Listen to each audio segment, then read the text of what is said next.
Hey folks, so we are moving on in our discussion of energy. We started with the types being potential and kinetic, and we are moving into the forms of energy. So hopefully a little bit of what I've talked about in the first video will actually make sense. This is the second video that goes along with our notes. So if you've not seen the first video, go back and see that. That was called Energy Intro and then the types of energy.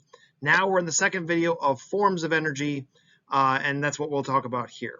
So in your science journal, and if you don't have this page or don't have your journal with you, you might want to kind of create this journal, this chart page for yourself, and you can pause the video at any time to do that. You're going to create a grid that looks like this.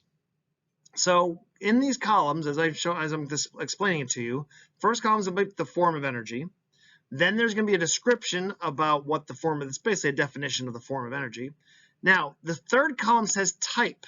So the question that the two words that you're going to use for this column are either going to be kinetic or they're going to be potential. If it's energy that's in motion, it's kinetic. If it's energy that is stored, it's potential. So I just want to remind you from the first video. And then an example can go in that last column. So for your journal or for a separate piece of paper, if you've got to draw it on there, create this chart, and like I said, you can pause the video until you're ready to go because we're going to go through each form. Now, on the next slide is a video, or next couple slides, there's a video. I don't know if the video is going to play. If it does, great. If it doesn't, no big deal. I'm going to go through each form of energy separately in this video.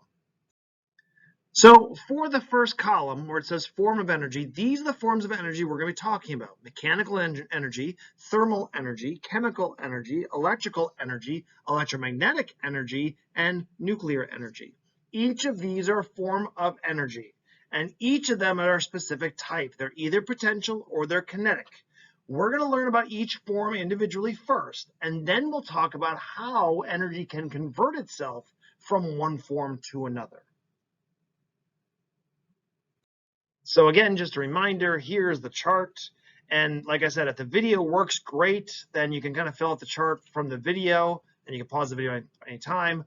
But if it doesn't, no big deal. On the next slide, I will get into each of these pieces.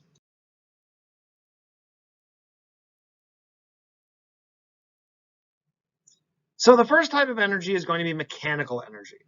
So mechanical is the first one in your chart. So a description of mechanical energy is the energy that's associated with the motion and position of everyday objects. So basically stating that an object in motion is pretty much displaying mechanical energy. For example, if you're going to pedal your bike, as the bike moves, it's displaying mechanical energy. I'm just trying to think of train wheels. Train wheels, you see them kind of move together, and you got this one part of it that basically causes it to move. That's a good example of mechanical energy. So mechanical energy is all about the energy associated with the motion position of everyday objects. And usually to find mechanical energy, you just basically add up the total potential energy and the total kinetic energy.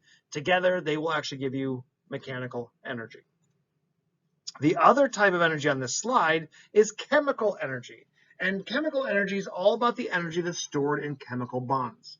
So if there's a particular food you like, let's say it's an apple or banana or pizza or whatever, there's molecules that make up that food, and molecules are bonded together so that, for example, like sugar has bonds of, carbon and hydrogen and oxygen. So every molecule of sugar has those bonds. Well, within those bonds is stored energy, and stored energy is potential energy. So that's the actual type.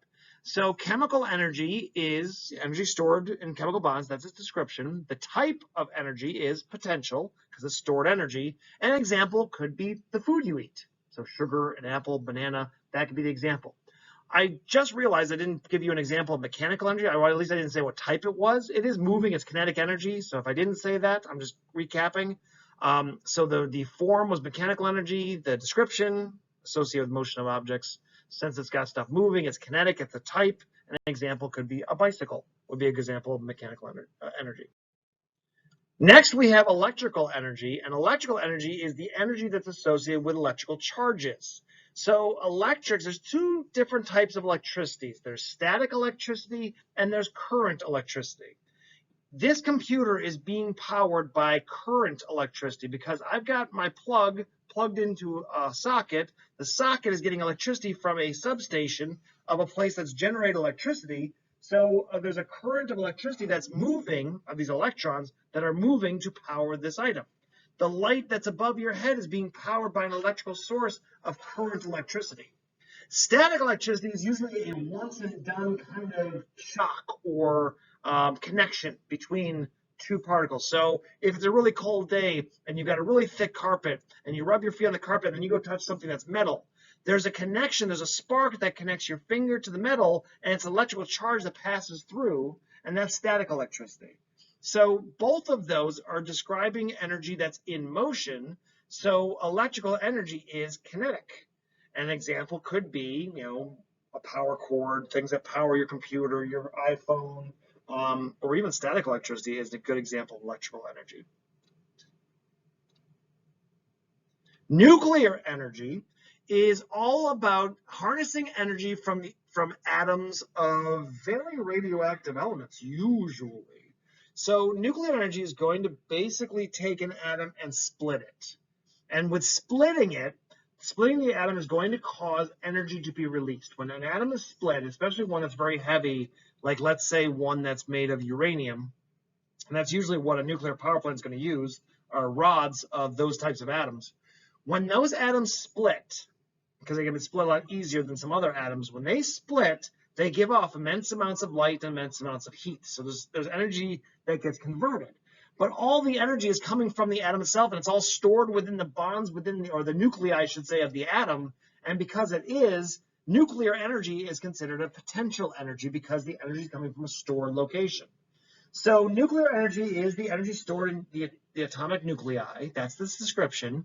Its type is potential, and an example would be, fission, splitting of atoms. That's what we call the splitting of atoms, is fission. Fusion is another example, way to actually get energy from a nuclear atom, but that's when two atoms get fused together. The only place that happens consistently is in the center of the sun. So when we talk about nuclear power plants, we're going to talk about fission process, not fusion. Another type of energy we're talking about is thermal energy, which you all know to be heat. So something that's hot or something that gives you heat is a good example of thermal energy that transfers from one thing to another. So the total potential and kinetic energy relate to the motion of all microscopic particles in an object. Now, I don't know if you learned about this in 7th grade or 6th grade. Here, let me put a picture up here for you. But 7th grade in chemistry should have taught you about the fact that when we're talking about thermal energy, we're talking about the particles that make up an object. Let's say it's ice or water vapor, and how the atoms or molecules of that substance kind of align themselves and how fast they actually move. Because with thermal energy, it's sometimes with the particles, it's all about how fast or how slow they're moving.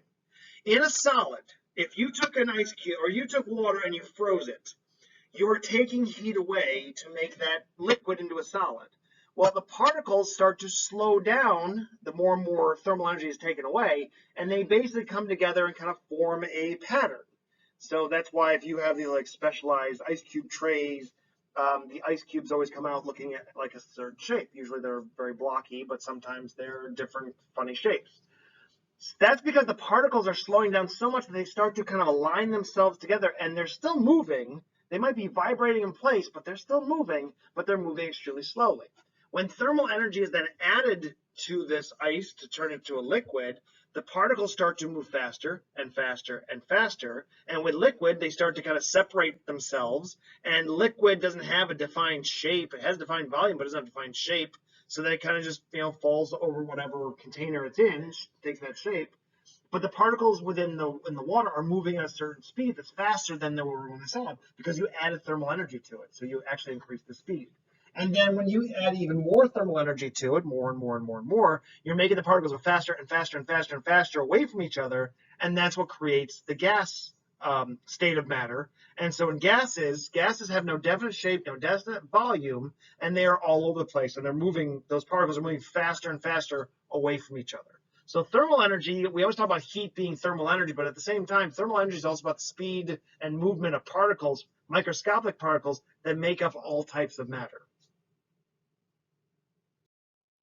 Finally, there's the last form of energy is electromagnetic energy. Oh, and I forgot to say with thermal. Thermal's kinetic, by the way, because it's moving. Anyway, electromagnetic energy. And this is energy that moves through space in the form of a wave. So sunlight is a great example of of electromagnetic energy, where light is coming from the sun and it's hitting the earth. And then when it hits the earth, it converts itself to thermal energy, or it gives us our light that we can see in the sky, and it lights up the sky during the daytime.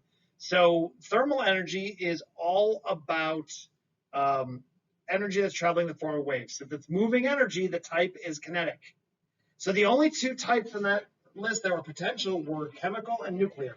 Every other form of energy we've talked about has been kinetic, just in case I missed one as we were describing it. The way a microwave works. A microwave will basically shoot waves of microwaves, waves of energy, into food and cause the food to actually heat up. So it converts itself to heat when it hits that food and causes food to heat up, causes popcorn to pop, or, like I said, or defrost meat, or whatever you use the microwave for, or just to heat up the food that maybe it's leftovers. It works through electromagnetic energy. And since the energy is moving, the type is kinetic. So a microwave is a great example of electromagnetic energy.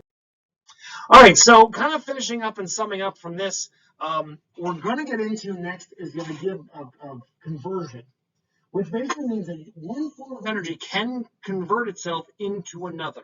And there's a specific law that we have to address if we're going to talk about the conversion of energy. Basically stating that as energy converts from one form to another. So let's say, for example, I take back that log that I said had chemical energy in it, and you burn it. And when you burn it, it gives you heat, it gives you light, okay? And you can feel that in a couple of different ways. That's a conversion of energy. When I said the sunlight hits the earth and converts itself to heat, that's a conversion of energy. What happens, though, based on the law of conservation of energy, though, the law's definition, this is for your glossary too, that in a closed system, so very similar to your virtual labs as a closed system, but also has an open system, energy cannot be created nor destroyed, but it can change from one form to another. So electricity can convert itself to mechanical. Nuclear can convert itself to thermal, which can then convert itself to mechanical. And you're going to see that in the sources of energy we talk about in the coming days. So the law of conservation of energy basically states that energy is neither created nor destroyed, but can convert from one form of energy to another. So now that we've talked about the forms of energy, we've talked about the types of energy, now this kind of leads us to the idea of conservation of energy and eventually to conversion. Because in the coming days, we're going to talk about how one form of energy actually converts into another one. And there's one form of energy we don't get into here. I know the video does, but if you can't see the video through this system, then it's a little different. Sound energy. Sound is actually an energy. So you're hearing my voice right now. There's waves coming from my mouth, and it's hitting your ears, and your ears are picking up and converting them. And the organs in your ear are basically converting that noise into words that you guys are hearing. So I forgot, that was another type of energy. And since it's, waves, it's moving, it's kinetic. So, but I'm not going to make you guys memorize sound. The other few ones are enough. Okay, so there is a video that's attached to this. It might work, it might not, no big deal. If you're in class, you'll get to see the video anyway. If not, hit me up with an email. I'll let you know where the video is, and I'll share the link with you. Okay, so that's all I've got for you for conservation. The next note package we're going to get into is sources of energy, and we'll do that another time. Have a great rest of the day. Talk to you soon.